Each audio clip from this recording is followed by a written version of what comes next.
Сәлем балалар, қазақ тілі 2 сынып 1 сабақ, тақырыбы тіл және сөйлеу. Сөйлеу дегеніміз не? Бірінші жаттығу, мәтінді тыңда.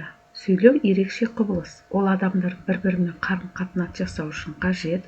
Адамдар тіл арқылы бір-бірін түсінеді, білмегенін сұрайды, кеңеседі. Сұрақтарға жауап. Сөйлеп не үшін қажет? Тіл арқылы адамдар не істейді? Алғашқы 2 сөйлемді көшіріп жаз, ол сөйлемдерде қанша сөз бар. Сөйлеу адамдар бір-бірімен ойын, сезім, ақпарат жеткізу үшін сөйлеу арқылы біз пікір алмасамыз, бір-бірімізді түсінеміз, білім үйренеміз. Қоғамда өмір сүру үшін тіл мен сөйлеу маңызды. Өйткені ол адамдарды біріктіреді. Тіл арқылы жаңалықтар мен ақпаратты айтып хабарлайды, сұрақ қойып жауап алады. Бір нәрсені үйретеді, түсіндіреді, қуанышын, ренішін, алғысын жеткізеді, жоспар құрып, ортақ шешімге келеді. Сөйлеу, сұрақ, жауап және әңгімелесуден тұрады. Алғашқы 2 сөйлемде 12 сөз бар екен. Екінші жаттығу, суреттерге қара. Адамдардың қайсысы ауызша, қайсысы жазбаша сөйлеуде қолданып тұр. Екінші, қарым-қатынас жасау үшін қимыл мен ымның көмегі бар ма? Үшінші, жануарлар сөйлей ме? Бірінші суретте қыз жазбаша қолданса, атай ауызша сөйлеу түрін қолданып тұр. Екінші суретте ауызша түрін қолданды. Анасы жануарлар, соның ішінде піл туралы ақпарат беріп тұрған шығар. Үшінші суретте қыздың мысықпен қимыл әрекетпен сөйлесуде. Яғни мысық мияулап, еркелеп тұрады, құйрығын бұлғақтатады, немесе қарны ашып мияулауы мүмкін. Кейде сөзсіз ақ адамдар бір-бірін қимыл арқылы түсіне алады. Бас изесу, келісу, немесе сәлем беру белгісі, қол бұлғау, қоштасу немесе сәлемдесу, қол шапалақтау, қуаныш немесе қолдау білдіру, қас-қабағы, бет әлпетін өзгеру, адамның ренжігенін, қуанғанын көрсетеді. Ым мен қимыл сөзді толықтырып, ойды нақты жеткізуге көмектеседі. Сондықтан тілмен қатар ым-ишарада қарым-қатынастың маңызды бөлігі болып саналады. Жануарлар сөйлей алмайды. Олар дыбыстар, мысалы, иттің үруі, мысықтың мияулауы, құстың сайрауы бір-бірімен хабарласады. Қимыл әрекетпен түсінеді. Мысалы, құйрығын бұлғау, қанатын қаққылау, кейбір жануар иіс арқылы ақпарат жеткізеді.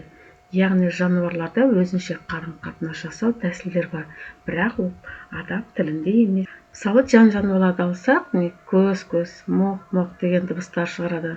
Ал қойлар мә деген, қарға қар деп, арыстан р, ал жылан пш деп осындай дыбыстар шығарады. Төмендегі сөйлемдер суреттердің атауы бола ала ма? Оқу мен жазу егіз, ым мен қимыл түсінісу құралы. Мысық неге мияу? Иә, бола алады, себебі олар қысқа, мәнді және суреттің мазмұнын ашып тұр. Мысалы, оқу мен жазу егіз деген оқу дайын мәтінді жазылғанды түсініп қабылдау, ал жазу өз ойымды, білгенімді қағазға түсіру. Яғни екеуі бір-бірін толықтырады.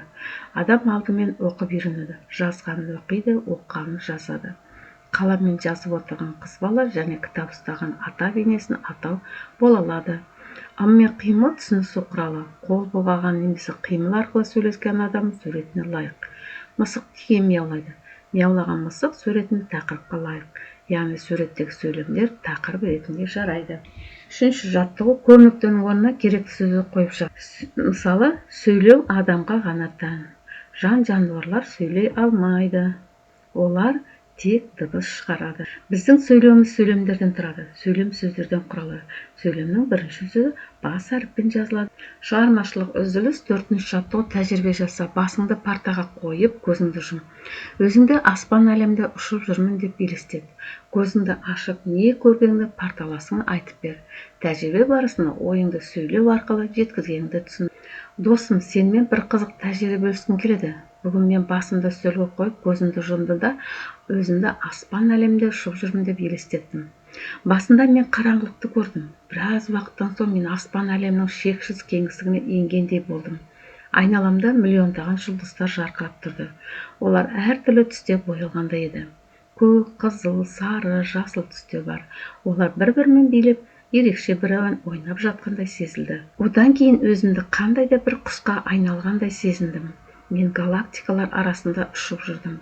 Көптеген галактикалар бар екен. Кейбір спираль тәріздес болса, кейбір дөңгелек, ал кейбірінің формасы жоқ. Галактикадағы жұлдыздардың арасында ұшып жүріп, бұрын-соңды көрмеген ғаламшарды көрдім. Біреуінің беті толығымен мұзбен жабылған, ал екінші қызыл жартастардан тұратын шөл дала сияқты. Үшінші суы мол, көгілдір түсті көлдер бар екен. Бұл көріністер мені таң қалдырды. Мен өзім кішкентай ғана жер шарында екенімді және әлемнің қаншалықты кең және әдемі екенін түсіндім. Осы тәжірибе маған бірнеше сағатқа созылғандай көрінді. Бірақ көзімді ашсам, басым әлі партаның үстінде екенін түсіндім. Бұл тәжірибеден менің ішкі дүнием өзгергендей болды.